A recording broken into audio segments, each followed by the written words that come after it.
Garis dari ini mendekati P, dikurangi P mendekati 0, berarti nilainya ini nanti ya cenderung kecil. Kalau sigma head-nya ini matrik kovariansi estimasi itu dekat dengan matrik kovariansi sampel. Ya. Dan ini bisa dibuktikan akan berdistribusi chi-square, mendekati ya, mendekati chi-square dengan derajat bebasnya.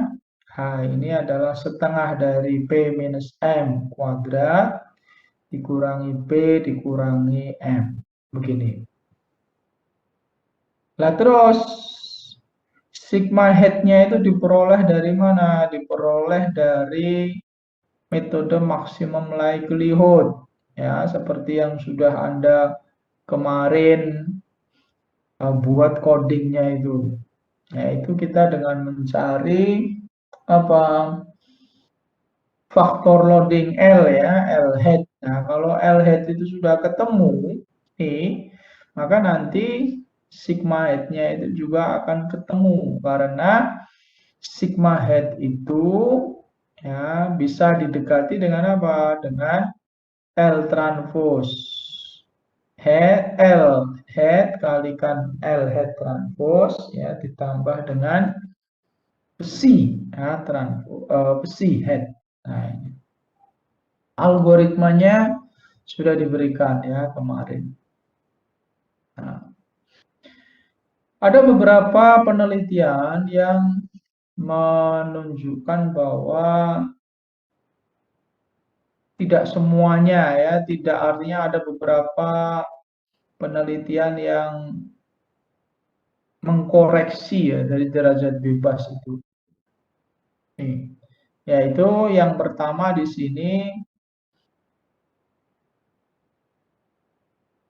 ini si Bartlett ini menunjukkan bahwa pendekatan chi-square nah ini dapat diperbaiki dengan mengganti n ya pada fungsi likelihood ratio di atas itu dengan pengali ya seperti ini n-1 kalikan n-1 minus 1/6 2P plus 4M plus 5 silahkan Anda bisa lihat ini ya.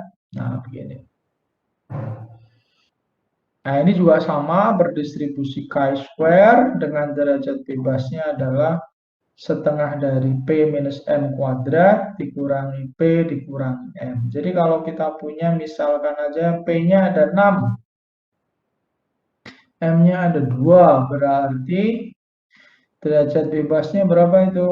Setengah. Kalikan 16 dikurangi, benar ya, 16 ya, dikurangi berarti 8 ya. Nah, maka derajat bebasnya akan sama dengan berapa ini? 4 ya. Nah, begini. Monggo ya. Jadi ini silahkan aja ini dibaca. Dan saya sudah minta Anda untuk melanjutkan codingnya ya dengan membuat coding di R ya untuk meneruskan sampai ke apa uji hipotesa. Nah, di sini ada contoh ya. Misalkan kita punya P-nya berapa ini? Ada 5 harga saham. Ya, ada 5 saham. Sorry ya, ada 5 saham. Oke. Terus 5 saham ini mau kita apa namanya? Mau kita analisis faktorkan dan ternyata diperoleh bisa dikelompokkan menjadi berapa? 2 faktor. Ya, dari 5 saham itu bisa dikelompokkan menjadi 2 faktor. Datanya diambil dari berapa ini? Ya, dari datanya berarti ini data mingguan ya. Ini 100 minggu. Oke. Nah, di sini dengan menggunakan maksimum likelihood ya diperoleh L1 ini seperti ini ya. kemudian L2 itu seperti ini, ya. Dan variansi spesifiknya seperti ini.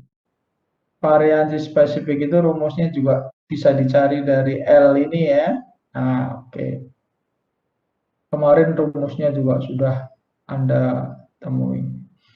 Maka kita bisa mencari sigma head-nya apa ya? Sigma head-nya bisa kita pakai yang tadi ya. L transpose berarti kan kita punya L-nya itu kan 2 kali berapa ini? 1, 2, 3. 5 kali 2 ya. L-nya itu berapa? 5 kali 2.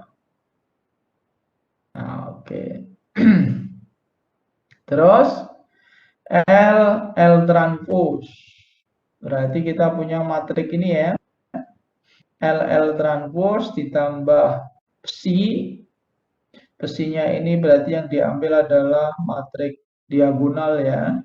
Nah, terus dicari determinannya, silakan ini dicek. Ya, ini dicek. Tapi sayangnya kita nggak di sini tidak diberikan apa, tidak diberi. Oh, ini ada lihat kembali contoh analisis faktor untuk 5 harga saham. Berarti datanya sudah di atas ya. Ya. Maka R-nya determinan dari R juga sudah ketemu. Nah, ini sangat dekat sekali, mendekati 1. Kalau diambil len-nya kan jelas otomatis ya, len-nya ini akan mendekati 0. Ya kan? Nah, terus likelihood ratio-nya ini kelihatannya dia tidak menambahkan yang mana ini.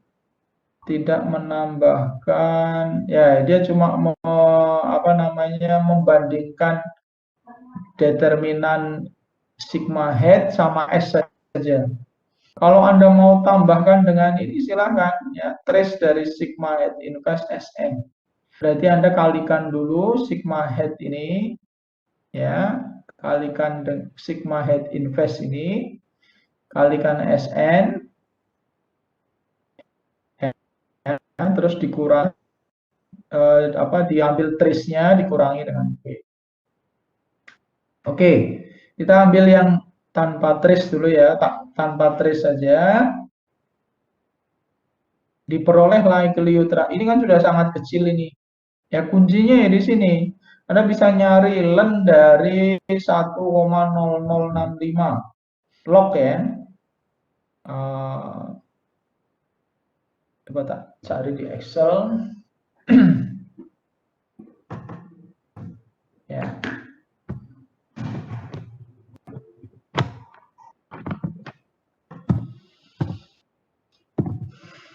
Satu koma 0065 0,002814 ya.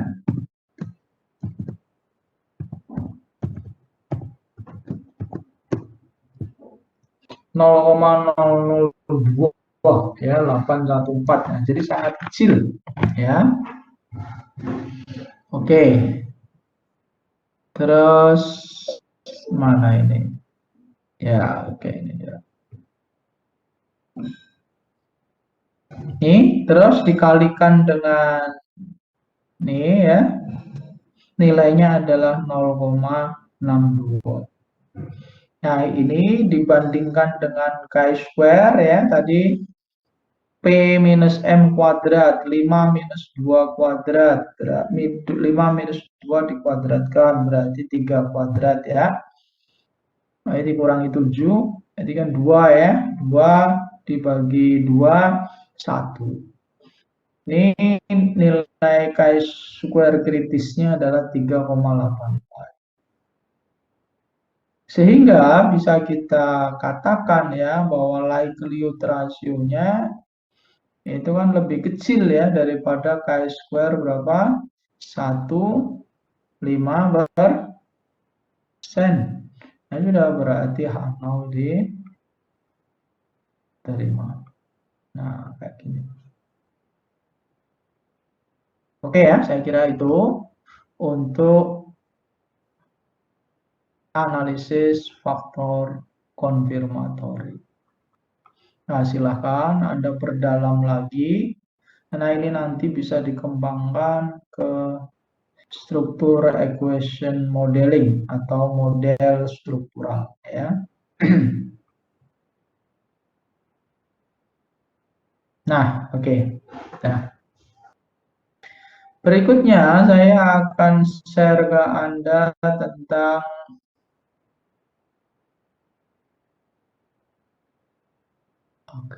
stop sharing. Saya akan share Anda tentang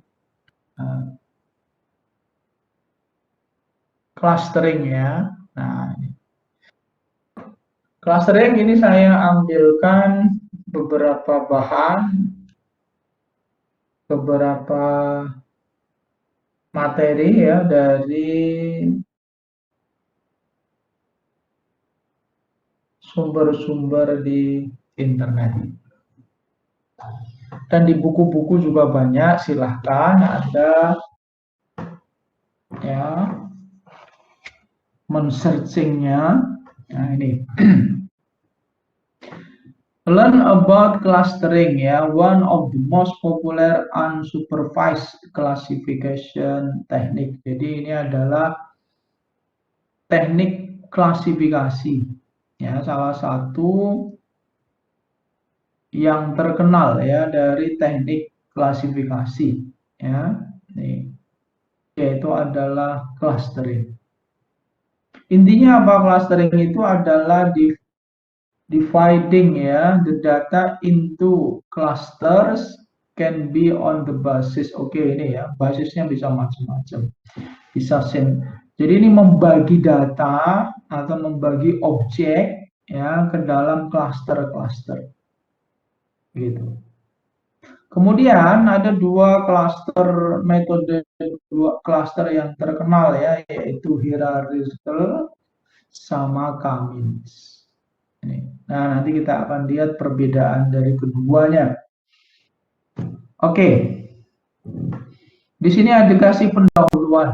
Ya, dikasih pendahuluan bahwa ada seorang kepala, ketua ya, kepala pemasaran yang meminta ke Anda, help me understand our customer better so that we can market our product to them in a better manner. Nah, memang di sini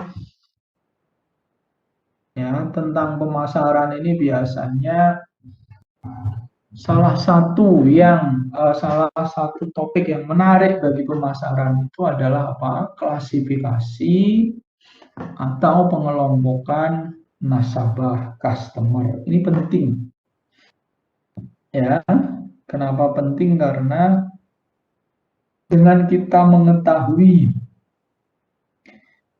siapa customer kita, maka kita bisa mengeluarkan produk, mengeluarkan promo, mengeluarkan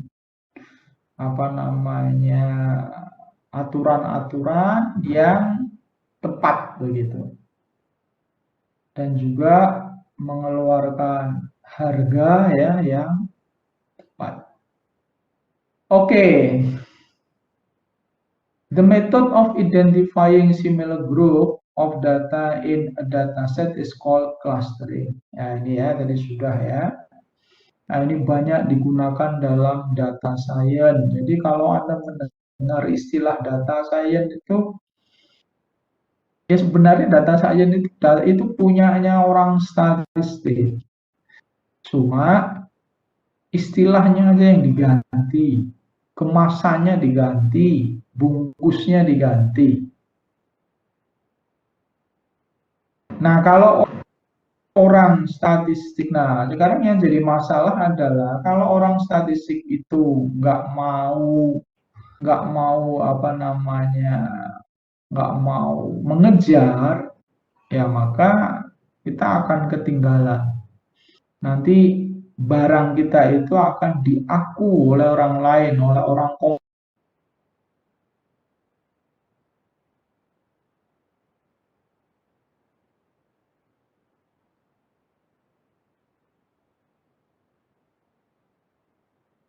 Bahkan yang mengerjakan statistik kayak statistik pilkada, kan ada ya statistik pilkada. Nah, ini orang Visipol ini sudah melihat ini kuenya itu besar sekali. Kue yang diperebutkan itu besar sekali sehingga mereka ya mau mempelajari statistik. Apalagi sekarang sudah ada alat-alat, software-software yang memudahkan mereka. Mungkin orang statistik akan mengkritik ya, ya jangan kalau menggunakan statistik itu yang tahu teorinya dong, yang tahu ininya dong, ya, yang tahu matematikanya dong. Tapi kalau sudah di lapangan, ya siapa yang peduli dengan matematikanya, ya? Nah, kalau di lapangan itu kan ya udah yang berani itulah yang berjaya.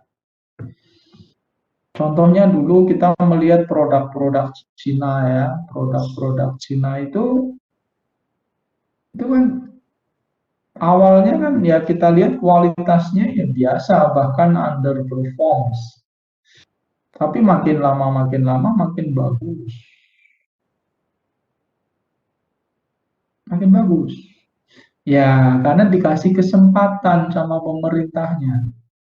Demikian juga orang Visipol, ya nanti makin lama dia makin jago juga di statistik. Maka ini kita sebagai orang statistik ya ini ya harus mau banyak belajar karena kalau enggak nanti ya kasihan mahasiswa kita. Oke, jadi data science itu sebenarnya kan analisis data saja, metode saja ya ini. Cuma mereka mengemasnya dengan data science ya supaya lebih keren. Dan ini memang kalau kita bicara tentang data science, maka kita bicara tentang apa? Matematik, statistik, sama computing.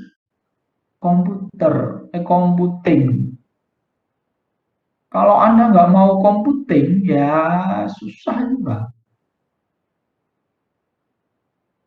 Ya, hati-hati dengan statement yang mengatakan bahwa lulusan matematik itu, lulusan statistik itu bisa kerja di mana-mana. Hati-hati sekali. Bisa diterima di mana-mana, tapi harus punya ini kemampuan komputing yang bagus, algoritma yang bagus. Karena kalau enggak, orang ekonomi pun, mahasiswa ekonomi pun, mahasiswa teknik pun yang punya algoritma yang bagus, punya logik yang bagus, mereka akan bisa dengan mudah mempelajari data science. Begitu ya.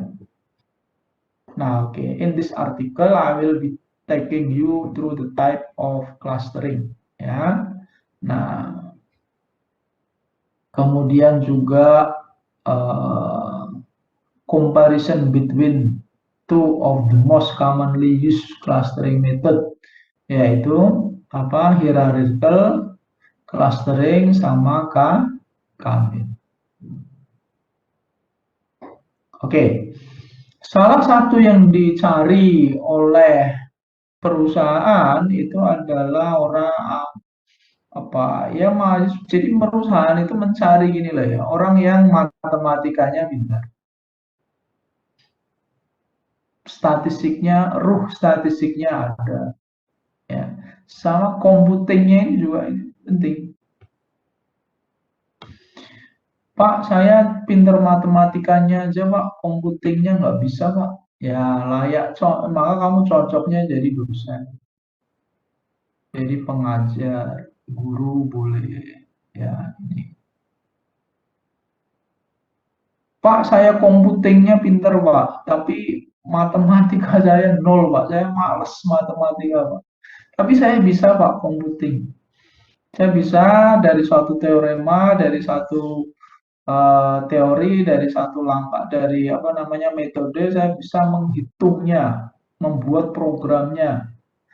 tapi saya nggak bisa seperti dosen mengajar itu loh, Pak. Ya, kamu cocoknya kerja di engineer ini ya, engineering data, yaitu data scientist itu ya. Nih. Wah, Pak, saya itu matematikanya jago, Pak. Computingnya juga jago, Pak. Ah, kalau ini kamu mau kerja di mana aja silahkan ya. Pak, saya itu jago semua, Pak. Bahasa Inggrisnya bagus, Pak. Dan saya suka ngomong, mengajar, Pak. Gimana, Pak? Ya, jadi dosen boleh. Silahkan, ya. Kalau kayak gini sih, kalau kemampuannya banyak itu silahkan pilih aja. Jadi dosen, insya Allah, asalkan Anda mau sekolah, ya. Atau Anda kerja di perusahaan, ya insya Allah diterima.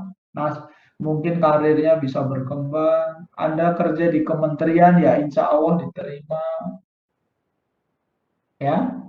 Dan ingat, semuanya itu ya untuk menuju ke pekerjaan atau pengakuan orang lain, itu kan ada tes. Tes, tes, tes, tes. Dan tes itu ya Anda tahu sendiri lah ya, tes begitu. Nih. Oke ya.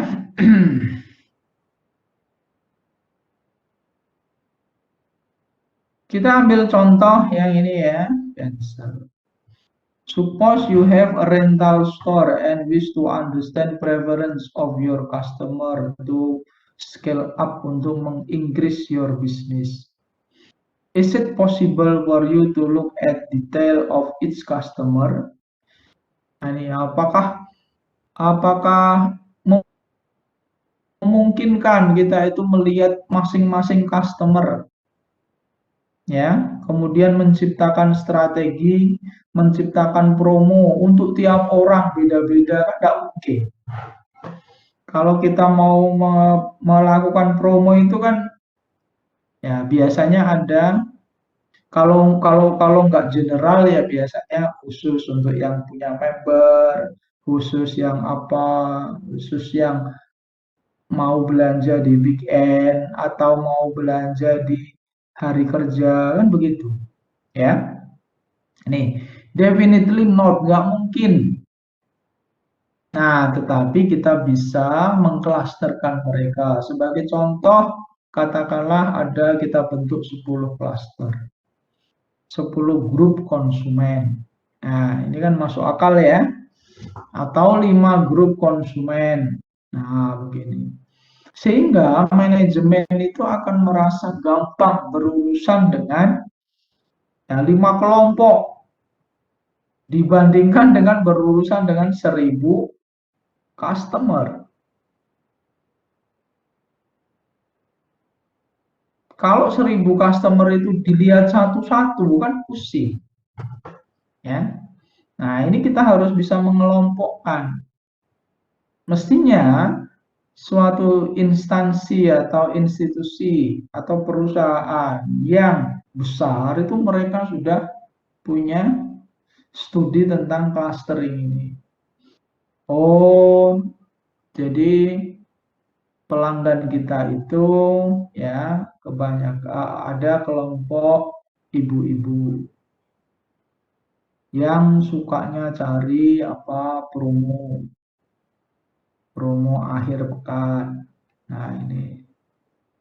Tapi ada juga tuh pelanggan kita itu sebagian juga ini yang ya pokoknya belanja itu ya belanjanya itu random. Silakan ya. Nah, tapi kita harus apa namanya tidak satu persatu dari 1000 itu enggak. Kita kelompok-kelompokkan. Gitu ya.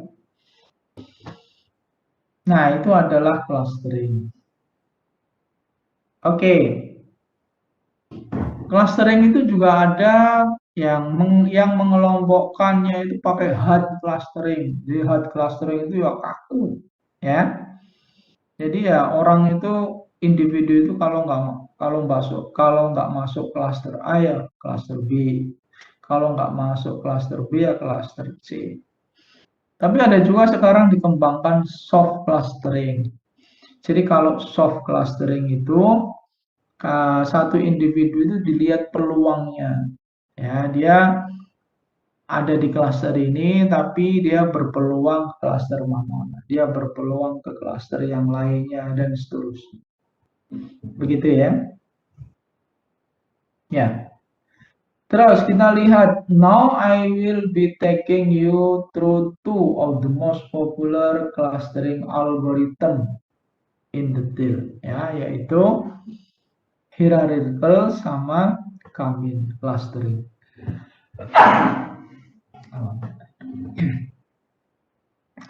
Ya, ini hierarki berdasarkan hierarki, ya. Nih. Jadi kalau kelas hierarchical clustering itu ini pembuatan klasternya itu apa? Ya, dimulai dari banyak klaster, kemudian nanti digabung sampai ke dalam satu klaster. Tapi ya, kalau ke dalam satu klaster ya lucu juga ya. Kenapa? Karena ya buat apa ya? Nih. Tapi perjalanannya seperti itu. Nah, ini dilihat dari apa? Ya, dilihat dari banyak ukuran ya. Dilihat dari kedekatan. Nah, ini dimulai dari apa? This algorithm start with all the data point assigned to a cluster of their own. Then, berarti ini masing-masing data pertama berdiri sendiri ya. Nih. Kemudian apa? Two nearest cluster are matched into the same cluster. Nah, jadi bisa diceritakan di sini. Yang pertama ini kita lihat. Mana ini yang pertama? Antara 6, 11, 14, 19. Terus berapa lagi? Oh, sorry, ini enggak ya. Ini tuh untuk ini tuh menggambarkan individunya.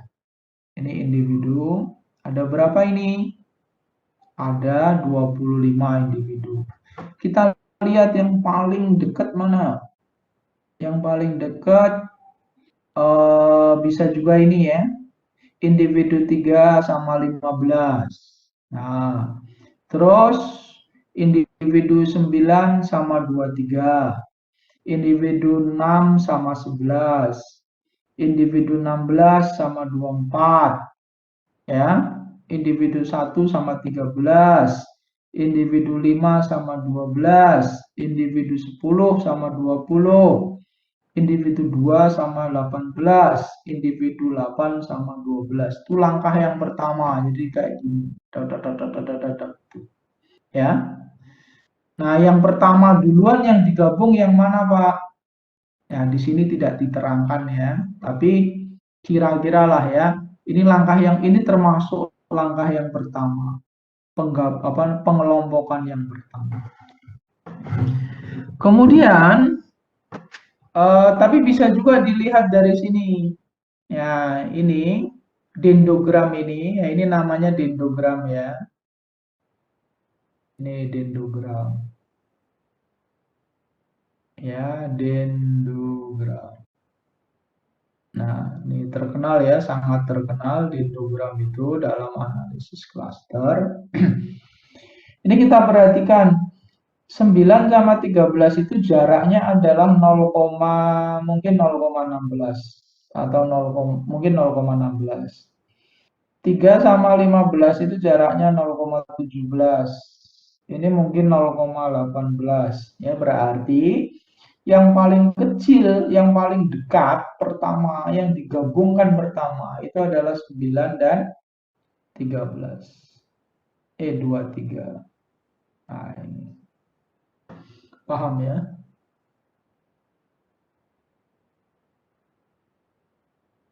Sembilan dan 23.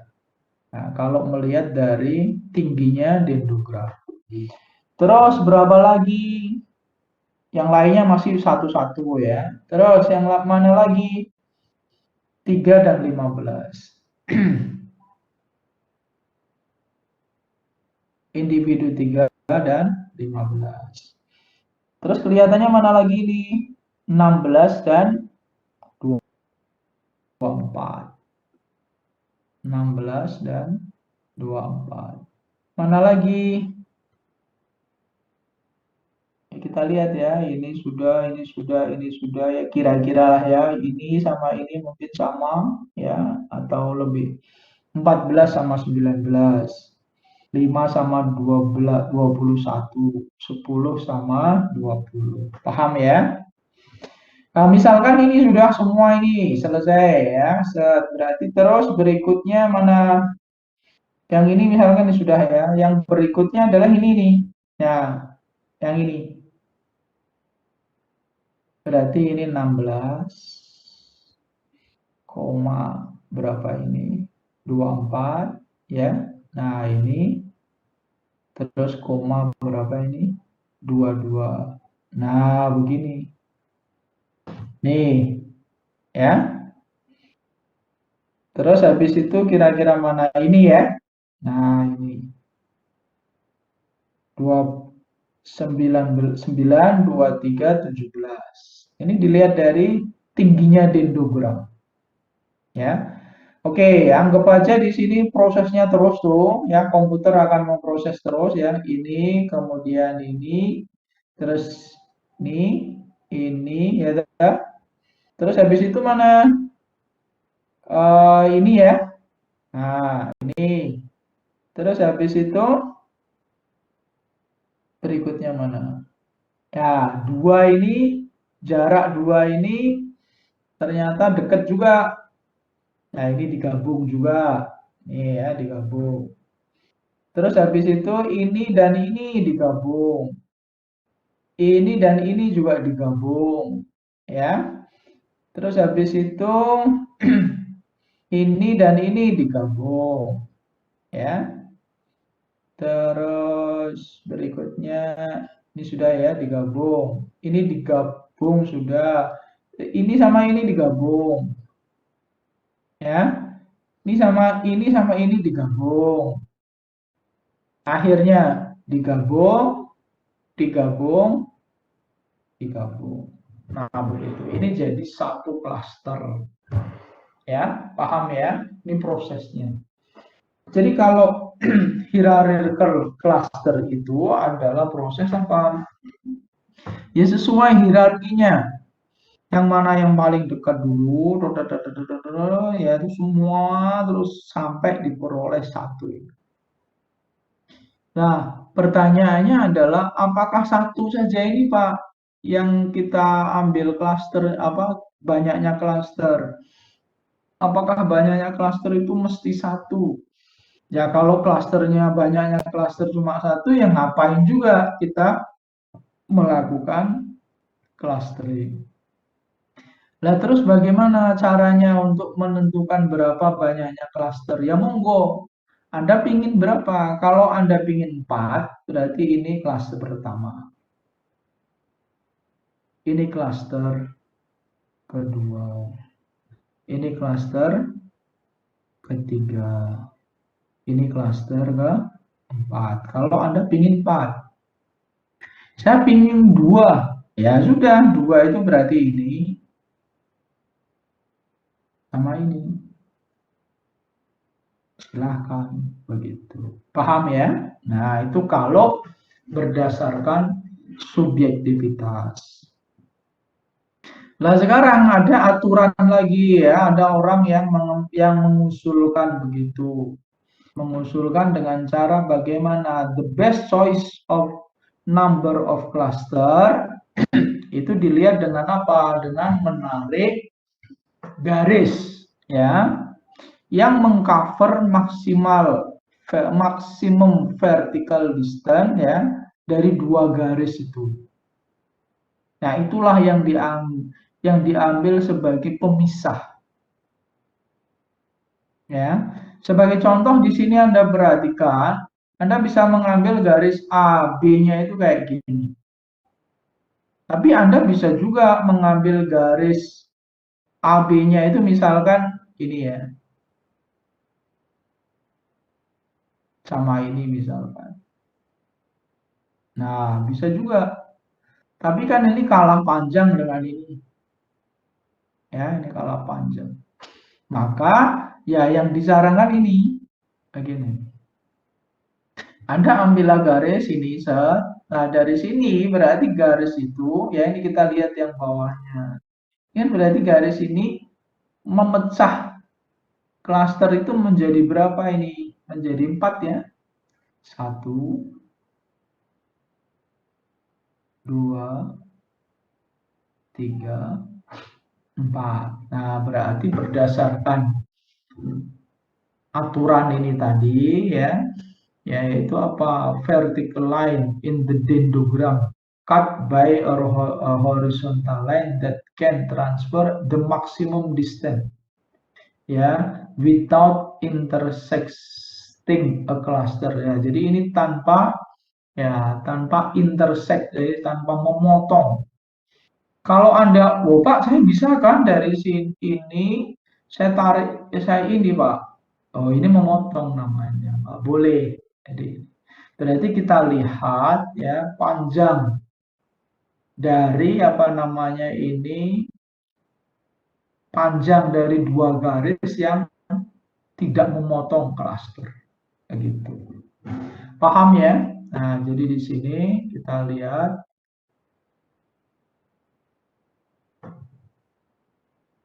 ya dengan prinsip menggambar dua garis yang tidak memotong klaster, berarti potongannya itu di sini.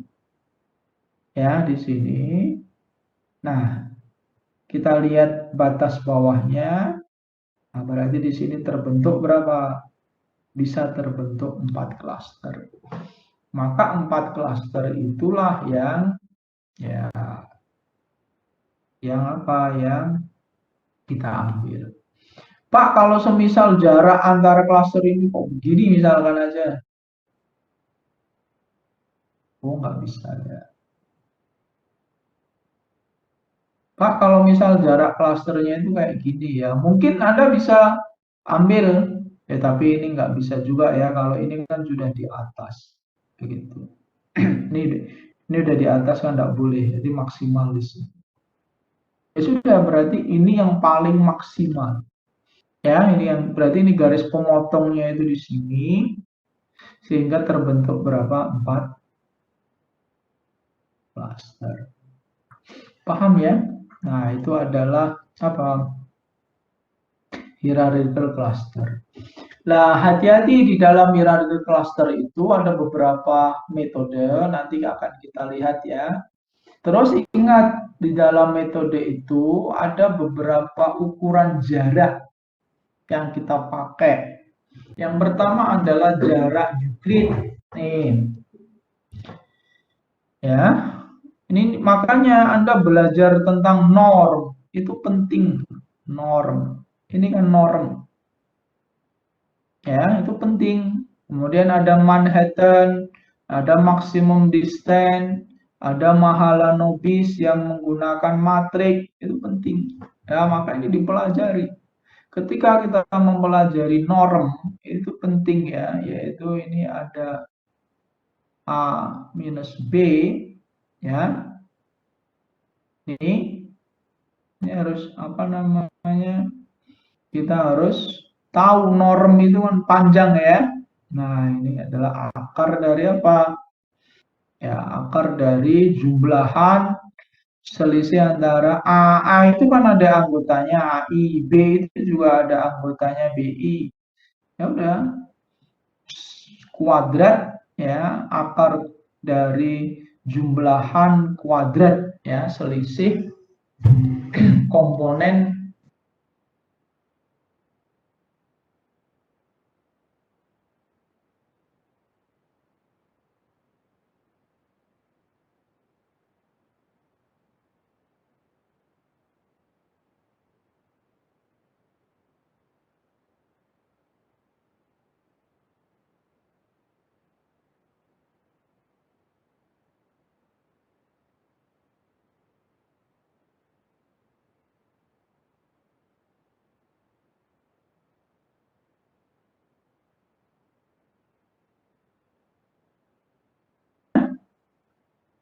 cluster. Jadi kita itu sudah menentukan berapa sih cluster yang mau kita buat, ya itu ada berapa cluster, itu sudah kita tentukan. Sebagai contoh misalkan 2 di sini, ya.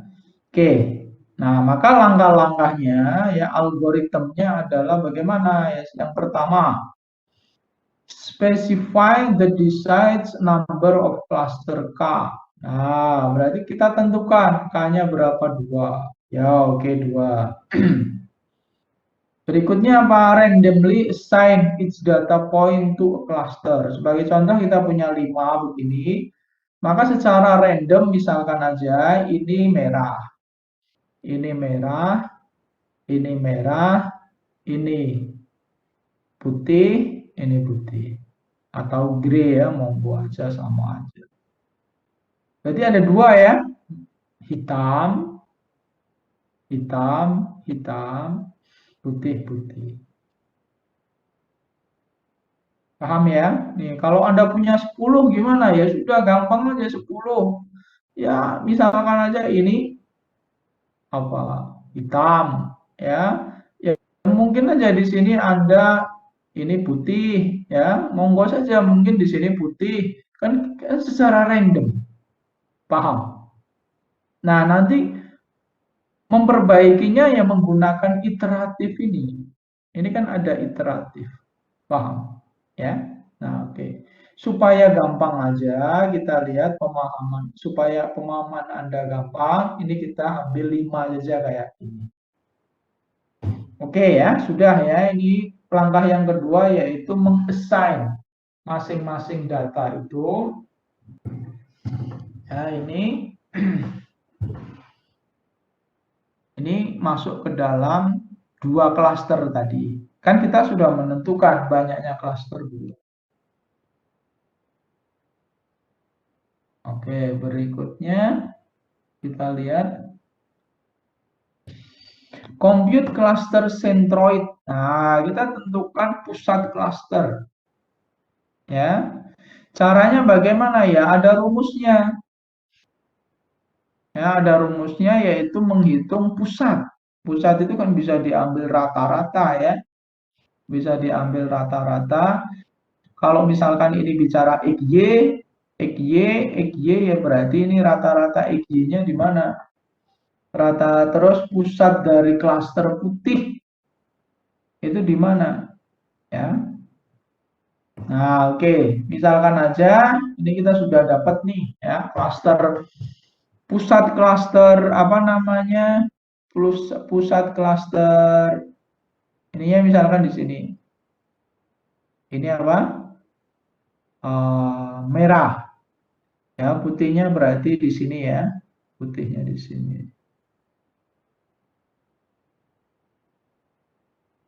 Nah, begini. Ini merah. Terus berikutnya apa? Reassign each point to closest cluster centroid. Nah, jadi di sini masing-masing data ini ya, masing-masing data itu diapakan? Dihitung jaraknya, reassign each point to the closest cluster centroid. Nah, ini dekat dengan ini, oke. Ini juga dekat dengan ini ya, dibandingkan dengan ini. Tapi ternyata kita lihat yang ini oke dekat dengan ini ya, masih. Ternyata yang ini enggak, yang ini itu tadinya merah, kan dekatnya dengan putih. Ya sudah, akhirnya ini diambil yang putih atau yang grey. Nah, ini begini. Berarti ini kan ada algoritmanya ya. If individu ke I atau ke J ya, if jarak individu ke I atau ke J itu kan di-compare antara ini dan ini. Ternyata kok dekatnya dengan ini. Ya, maka dia akan ikut ke sini. Nah, itu kan ada algoritmanya. Nah, algoritma itu kan ada computingnya. Ingat yang namanya algoritma kan ada ada mata kuliah algoritma pemrogram. Nah, begini. Ya. Nih. Oke. Kemudian di apa? Kalau sudah ya, ini kan tadi anggota merah itu ternyata hanya ada 2, maka pusatnya itu dihitung kembali. Kalau antara sini dan sini berarti pusatnya kan, kalau datanya cuma ini dan ini anggotanya, maka pusatnya kan di sini. Kalau anggotanya ini dan ini ada 3, maka dihitung pusatnya di sini. Terus dicek lagi, oh ternyata sudah nggak ada, ya. Ternyata sudah nggak ada, artinya ini ya dekatnya ke sini, ini dekatnya ke sini, ini dekatnya ke sentroidnya sendiri, ini dekatnya ke pusat sentroid sendiri, ini juga ke sentroid sendiri, ya sudah selesai. Berarti tadi iterasi tadi itu akan diulang selama masih ada kesalahan. Paham ya? Nah, maka Anda bisa ini ya, repeat ya, step 5 and 4, step 4 and 5 until no improvement are possible. Nah, berarti di sini kalau Anda perhatikan ya, metode Kamin itu butuh waktu lama ya. Nah, begini. Maka Kamin cluster itu tidak disarankan untuk data yang terlalu banyak.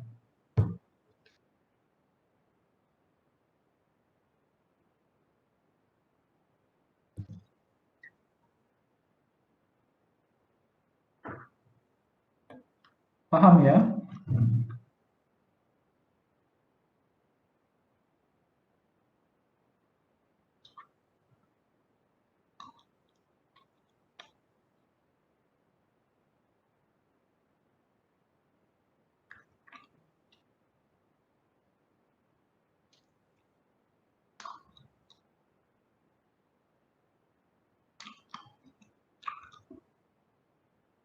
Oke, ada beberapa catatan ya, yaitu bahwa kalau metode hierarchical cluster ini Anda perhatikan tadi prosesnya ya. Ya, membentuk cluster kayak gini tadi kan membandingkannya kan banyak banget ini. Ya, nih. Maka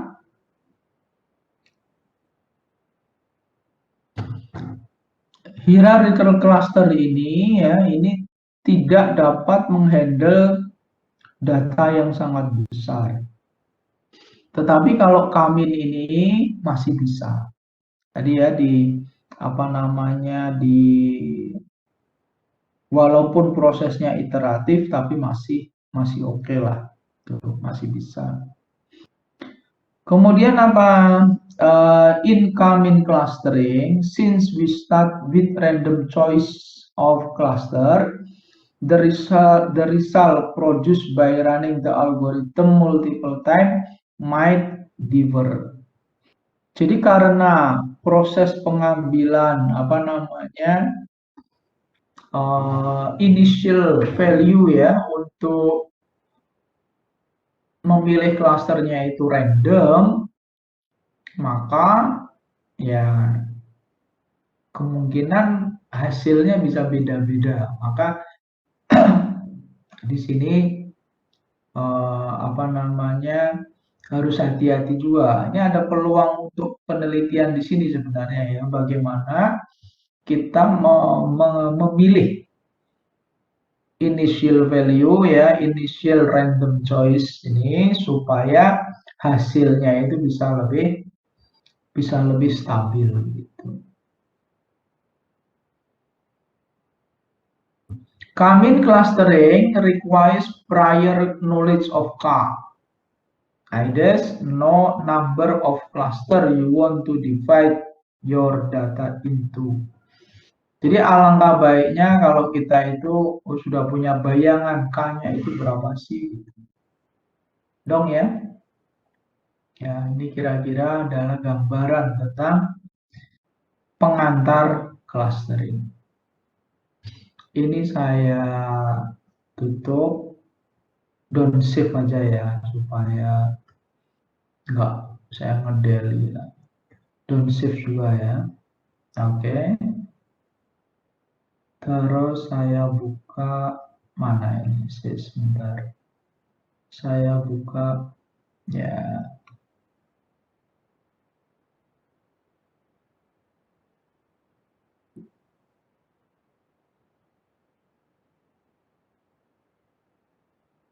Terus saya share. Nah, oke. Sekarang kita lihat tentang hierarchical clustering ya. Nih. Yaitu apa? Aglomeratif. Anda bisa apa namanya, bisa kalau ada istilah-istilah yang masih asing artinya ya bisa Anda googling ya, gampang sekarang. Clustering is a data mining. Nah, di sini ada data mining teknik. Nah, sebenarnya data mining itu ya punyanya orang statistik. Tapi ya tadi miningnya itu kan mining, menimba, menggali ya. Itu kan harus pakai apa? Harus pakai computing. Nggak gampang ya, ini pakai computing. Jadi bukan pakai matematik ya, tapi juga computing. Ya. To group a set of objects in a way such that objects in the same cluster are more similar to each other. Jadi teknik menggali atau menambang data untuk mengelompokkan, menggrupkan sekelompok objek ya sedemikian rupa sehingga objek-objek yang berada dalam satu kelompok itu ya, saling dekat. Memang punya sifat saling dekat dibandingkan dengan objek pada kelompok yang lain. Paham ya? Jadi ini ya klaster 1, klaster 2. Ya kita harapkan individu-individu yang berada dalam klaster ini memang punya sifat yang dekat. Ini juga punya sifat yang dekat. Sebagai contoh misalkan saja tentang misalkan ya tentang apa? Tentang pelanggan apa? Pelanggan kayak semacam Superindo ya, semacam Indomaret ya, dan lain-lain. Nah, ini diharapkan customer-customer yang ada dalam kelompok satu ini memang punya sifat yang dekat. Sebagai contoh, oh ini yang suka diskon. Nah, ini yang pemburu diskon. Kemudian yang ini misalkan dia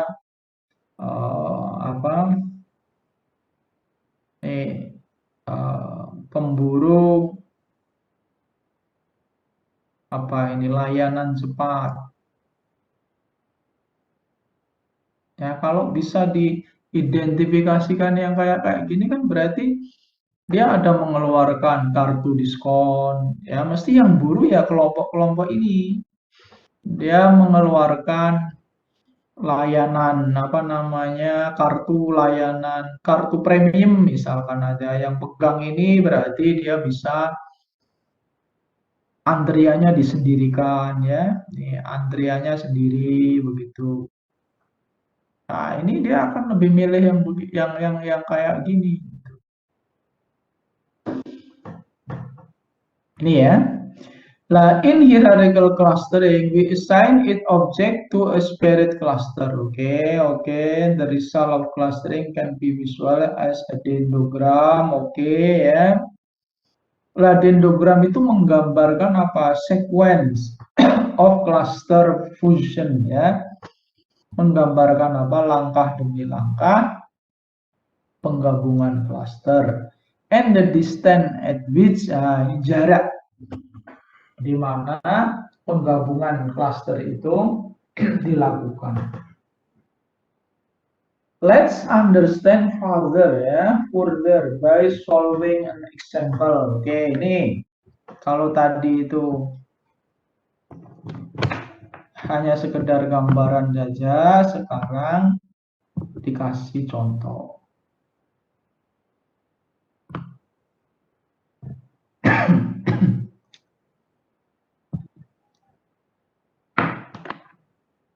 Tapi ini sebenarnya masih sama ya dengan yang tadi. Nggak apa-apa, kita ulang lagi. Nih, Anda perhatikan ya.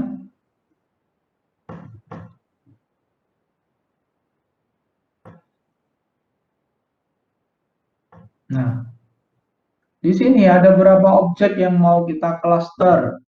Ada 1, 2, 3, 4, 5, 6, 7. 7 ya. 7, oke. Kalau kita perhatikan yang paling dekat itu mana? B sama C. Berarti ini BC. Paling dekat. Terus D sama E itu juga paling dekat. Habis itu F sama G. Terus dilihat lagi jarak yang paling dekat mana? A, B, C. Nah, A, B, C.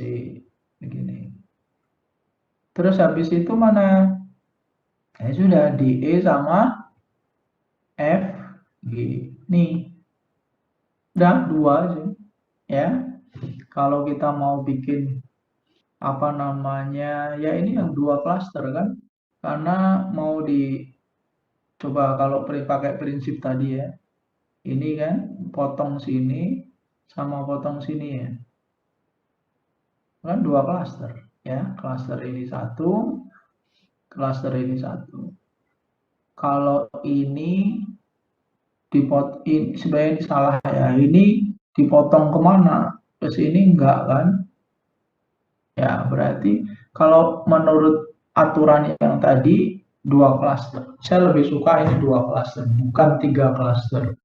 Kalau 3 klaster saya kira enggak ya, karena motong di sini itu ini sama inilah ya, kan tidak lebih lebar daripada ini. Nah, lebih lebaran yang atas ya. Nah, jadi di sini ada berapa? Ada 2 klaster yang terbentuk.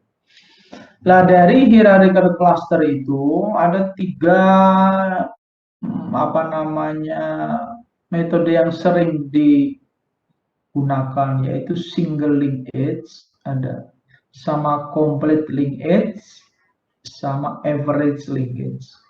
Nah, mari kita satu persatu lihat ya. Single linkage ya, ini adalah apa? Ini dilihat dari nearest neighbor, ya, tetangga yang paling dekat. Jadi prinsip ya yang dipakai dalam clustering ini adalah single linkage, yaitu apa? Kedekatan tetangga. Is the shortest distance between a pair of observation in two cluster. Jadi kedekatan tetangga mana yang paling dekat itulah yang diambil yang digabung dalam satu cluster. Kemudian kalau complete linkage ya, ini adalah farthest neighbor.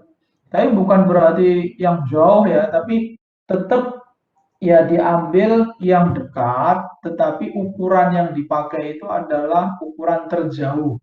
Kalau ini ukuran terdekat, ya, kalau ini ukuran terjauh. Kemudian kalau average ya ini rata-rata. Tapi tetap yang diambil adalah yang terdekat. Kita lihat satu-satu ya. Ini saya ambilkan contoh yang paling sederhana dulu, yang enak ya. Ini sebagai contoh Anda punya dataset one dimensional. Ya, ini yang paling gampang dulu. Yaitu Anda punya data 7, 10, 20, 28, 35. Otomatis ini diurut supaya jaraknya jadi kelihatan. Nah, kalau Anda punya data kayak gini, pengelompokannya bagaimana? Ya tergantung Anda mau menggunakan apa. Ya, Anda mau menggunakan tadi ya single linkage tadi ya. Oh, belum ini ya. Oke. Oke. Secara umum kita lihat dulu. Data 7 sama data 10 itu dekat. Ini layaklah kalau masuk dalam satu kelompok. 28 sama 35 itu juga dekat. Ini layaklah kalau dalam satu kelompok. Tapi 20 ini mau diikutkan mana? Mau diikutkan sini, masih jadi tanda tanya. Mau diikutkan sini juga masih tanda tanya kan? Nah, jadi di sini dikasih keterangan ya, the first 2 point 7 and 10 are close to each other and should be in the same cluster. Also the last 2 point 28 dan 35 are close to each other and should be in the same cluster. Nah, our question is ini 20 ini ya, itu is not easy for us to conclude. Ini mau diikutkan mana? Nah, oke, kita gunakan ya tadi ya prinsip apa single linkage. Nah, kalau single linkage itu gimana? Tadi sudah kita sebutkan ya, single linkage itu adalah prinsip kedekatan yang paling dekat. Nah, yang paling dekat tentu saja dilihat dari jaraknya ya, 7 dan 10. Jadi jaraknya 3. Terus 10 dan 20 jaraknya 10. Jadi masing-masing ini diukur. Ini 8, 7. Dari sini yang mana yang paling dekat? 3.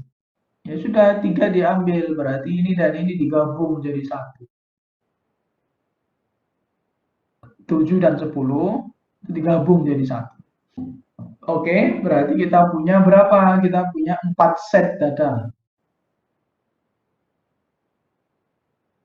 Ya, ini. Paham ya sampai sini ya? Terus dari sini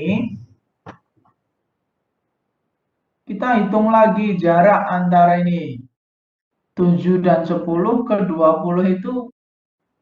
Nah, ini sudah jarak yang terdekat itu sudah kita praktekkan di sini. Jarak yang terdekat antara 7, 10 ke 20 itu berapa? Ya 10 kan? Nah, ini ke sini itu 10. Ini ke sini itu 13. Berarti yang diambil kan yang 10-nya, jarak terdekatnya. Nah, ini bedanya dengan complete linkage. Kalau complete linkage itu yang diambil adalah jarak yang terjauh. Berarti kalau dengan single linkage itu jaraknya 10, tapi kalau dengan complete linkage jaraknya 13. Paham? Oke, kita back to single linkage. Jaraknya 10. Ini 10, ini 8, ini 7. Yang paling dekat mana? Yang paling dekat adalah 7. Ya sudah, 28 sama 35 digabung jadi 1. Ya, nih begini. Nah, setelah ini digabung, dihitung jaraknya. Ya, 20 ke 8 itu 8. 20 ke 35, ini 8, 15. Berarti ini kan minimum ya. Yang dia pakai kan berarti algoritmanya itu kan minimum 8 sama 15. Berarti yang diambil 8. Paham? Lah 20 ini jarak ke kiri itu 10, jarak ke kanan 8. Berarti dekat ke mana? Dekat ke kanan, ya sudah gabung kanan. Maka kalau ada dua, kalau mau diambil dua klaster hasilnya ya ini 7, 10 sama 20, 28, 35. Itu begitu. Paham? Ya. Nih. Kalau diambil 3 klaster, Pak, ya 3 klaster ini 7, 10, 20, 28 sama 35. Paham ya? Nah, itu kalau menggunakan single linkage. Nah, kalau Anda mau gambar silahkan. Tadi 7 sama 10 jaraknya 3. Sini 3. Besok kalau disuruh gambar kayak gini tahu ya. Oh, ini jarak ini 3. Tingginya 3. 28 sama 35 jaraknya adalah 7. Di sini 7. Paham ya? Terus habis itu ternyata 20 ini ke 28 ya. Jaraknya berapa? 8. Nih, ya sudah. Nah, kalau mau dihitung lagi, ini sama ini jaraknya adalah 10. Ini 10. Jadi kalau mau diambil satu klaster ya, ini semua 7, 10, 20, 28, 35. Ini satu klaster, tapi kan tidak ada gunanya. Kalau dua klaster itu ini, ya, kalau 3 klaster, ya, ini sama ini. Paham ya? Kemudian ya,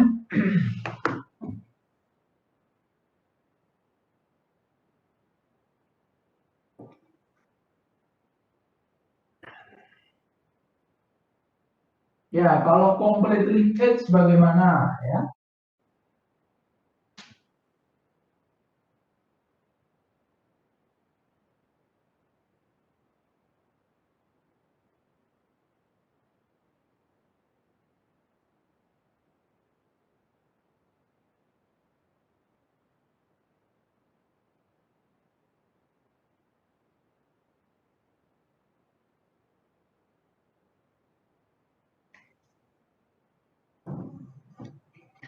Oke, kalau complete linkage ya, ini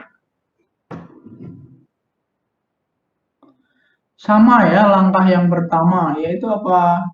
Dihitung jaraknya 3, 10, 8, 7. Yang paling dekat mana? Ini ya sudah ini satu klaster. Paham ya? Nih. Bukan yang digabungkan paling jauh itu bukan. Tetap yang digabungkan itu yang paling dekat. Ini. Cuma yang membedakan apa? Nah, di dalam menentukan jarak antar klaster berikutnya, ya, itu adalah apa? Ya, diambil jarak maksimal.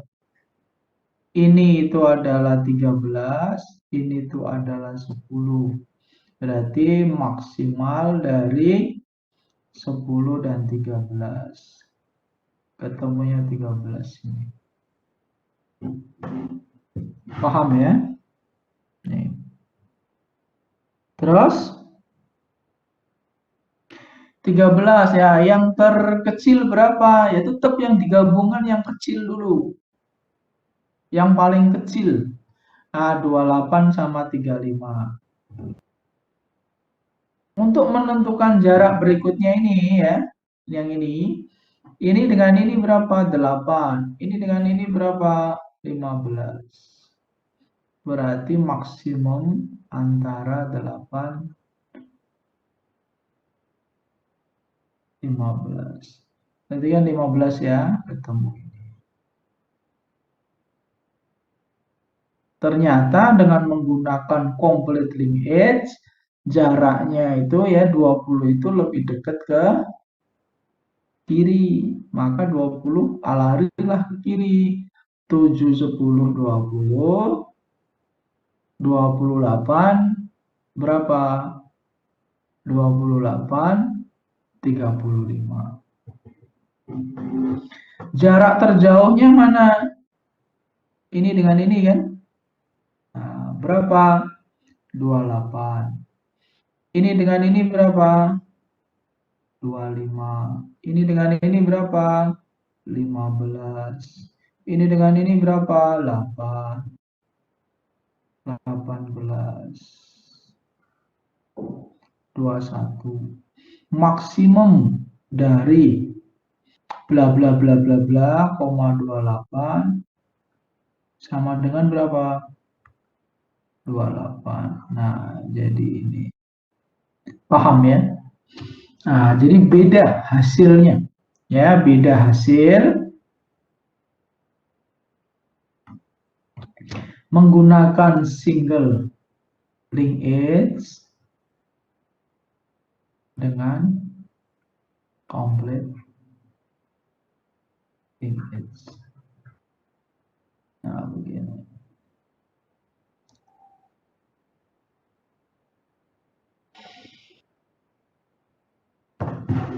Nah, yang bagus yang mana Pak? Ya monggo.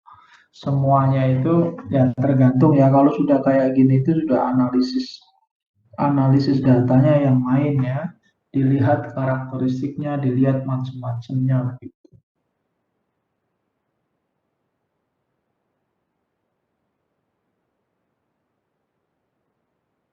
Paham ya? Nah, kalau pakai average linkage bagaimana? Kalau pakai average linkage, ya ini. Coba Anda perhatikan ya. Berapa ini? 3. Berapa ini? 10. Berapa ini? 7. Ya. Yang terkecil mana? Ini kan 7 sama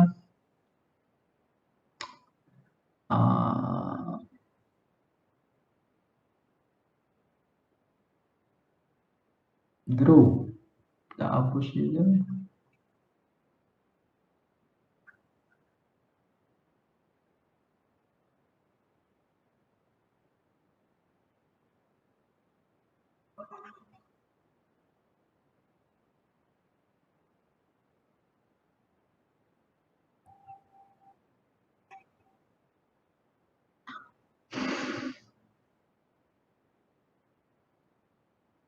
Oke. Ini berarti berapa ini? Berarti 7 sama 10 ya digabung. Nah, ini digabung. 7, 10, 20, 28, 35. Ini tadi berapa? 7. Ini berapa? 8 ya. Nah, terus ini berapa? Ya dilihat jaraknya. Ini sama ini 13. 10 berarti ini jaraknya berapa? 11,5. Yang terkecil mana? Ini toh? Ya ini digabung. 7, 10, 20, 28, 35. Terus ini tadi berapa? 11,5. Yang ini 8, yang ini berapa? 8 sama 15. 11,5 juga ya? 11,5. Oh, gimana ini? Ah, monggo. Ini sama jaraknya. Bisa ini berdiri sendiri, bisa ini ikut kanan, tapi kalau ikut kanan saya kira enggak juga ya, karena kan sama jaraknya. Nah, jadi menggunakan single ya linkage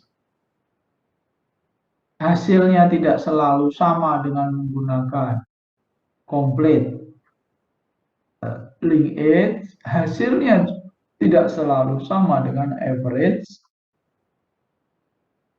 linkage. Kalau ini sih menurut saya mending 3 aja dibikin berapa? 3 ya. Karena ini kan jaraknya sama.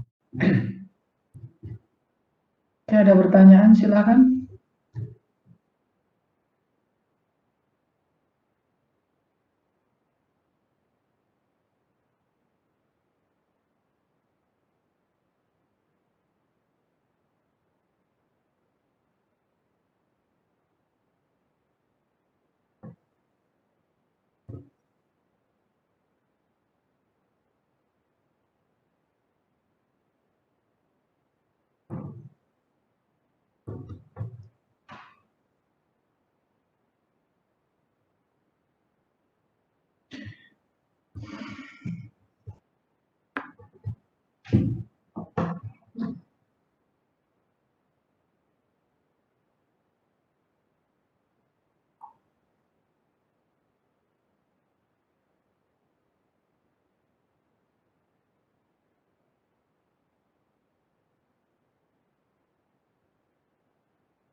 Ada pertanyaan? Monggo, kalau nggak ada pertanyaan, saya kira cukup sekian. Terus tolong ini tadi ya, yang single linkage sama complete linkage sama average linkage itu dibuat programnya ya. Dibuat programnya di R ya, dibuat program, ada bikin program sendiri ya. Bikin program sendiri, bukan Anda ambil prosedur di R, bukan ya. Anda bikin. Kalau nggak bisa, Anda bisa tanya ke teman ya. Nah, jadi apa namanya, nggak bisa itu lumrah, tapi kalau nggak mau berusaha itu lain ya. Jadi silakan kamu, kalau yang nggak bisa ya mengguru sama teman ya. Nah, berguru sama teman. Kalau berguru juga nggak bisa juga gimana ya, minta nggak apa ya. Nah, oke. Terus tampilkan apa? Tampilkan dendrogramnya, bisa nggak? Nah, ayo diusahakan ya, ditampilkan dendrogramnya. Kalau bisa lagi ditampilkan jaraknya. Nah, begitu. Monggo yang belum absen silakan absen. Alhamdulillah. Selamat siang Pak Abdur, izin bertanya Pak. Ya, monggo. Pak, untuk tugas yang kemarin, yang 1-2 itu untuk deadline-nya maksimal hari apa ya Pak? Karena belum difikskan yang kemarin itu. Oh, begitu. Ya sudah, yang Ya. penting kalian kumpulkan aja. Saya tidak memberi deadline. Oh, Ya. baik Pak. Ya, oke.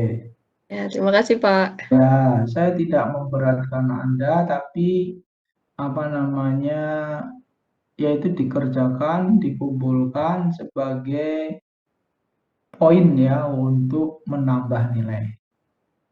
Tapi kalau yang saya sebutkan, misalkan saya kemarin saya menawarkan Anda bikin program, kemudian kalau bagus nilai dari saya A minus begitu, ya itu saya penuhi ya. Nah, oke ya. Jadi kalau tugas yang biasa itu adalah penambah nilai. Ya, ada lagi pertanyaan berikutnya? Jadi ingat, di era data science ini kemampuan computing itu penting ya. Algoritma pemrograman itu perlu dikuasai oleh kita orang statistik ya. Ya memang tidak apa, Pak lah kalau yang pemrograman saya yang pemrogramannya jelek bagaimana Pak? Ya nggak apa-apa, statistik itu kan tidak harus pemrogramannya bagus ya. Kalau yang pemrogramannya nggak bagus ya, Anda ya bisa juga kerja di tempat yang tidak menuntut ya pemrograman yang bagus atau tidak di divisi. Nah ya, jadi tidak di divisi pengembangan sistem informasi, tidak di divisi pengembangan layanan internet atau macam-macam lah gitu. Tapi kalau yang bagus, pemrogramannya bagus, ya bisa berkembang ya sampai ke Python, terus sampai ke database, sampai ke macam-macam begitu. Yang penting adalah ya kalau para pakar itu mengatakan ya kita mau berusaha, mau mencoba dan tidak takut terhadap perubahan. Kenapa? Karena dunia ini selalu berubah-ubah ya. Kalau ada yang mengatakan bahwa manajemen perubahan itu yang paling penting. Dengan adanya COVID ini, coba Anda lihat ya, manajer apapun rontok semua. Akhirnya harus rela membuka usaha di bidang kuliner, usaha di bidang pertanian. Ya, semua pilot-pilot itu juga rontok semua. Nah, terus bagaimana? Ya tadi manajemen perubahan itu penting. Demikian juga zaman dulu, Anda ini termasuk yang sudah bisa menghadapi manajemen perubahan. Zaman dulu menjadi dosen itu kan syaratnya baru S1 saja. Sekarang kan sudah S2. Nah, Anda ini mau melanjutkan studi ke S2 itu udah bagus ya, dalam rangka untuk mencobalah memenuhi peluang menjadi dosen. Karena ada juga banyak juga alumni-alumni S1 matematik, statistik itu yang sebenarnya matematiknya bagus, statistiknya bagus. Tapi mereka udah males kuliah S2. Terutama S2 statistik, S2 matematik, udah males mereka. Ya itu namanya mereka tidak cocok dalam manajemen perubahan untuk jadi dosen. Sebagus apapun ya, kalau masih S1 ya nggak bisa diterima jadi dosen. Begitu. Bahkan sekarang beberapa universitas itu juga sudah mensyaratkan penerimaan dosen itu langsung ya bergelar doktor. Nah ini juga saya nggak tahu nanti 5 tahun ke depan, 10 tahun ke depan, apakah akan ada perubahan ke arah situ. Tapi yang jelas sekarang sudah ada yang memulai. Saya dengar-dengar itu UNS itu menerimanya hanya doktor ya, tapi nggak tahu kalau yang matematik atau prodi statistiknya apakah masih begitu atau enggak, saya juga nggak tahu. Oke ya, saya kira begitu. Terima kasih. Selamat siang ya. Assalamualaikum warahmatullahi wabarakatuh. Assalamualaikum warahmatullahi wabarakatuh.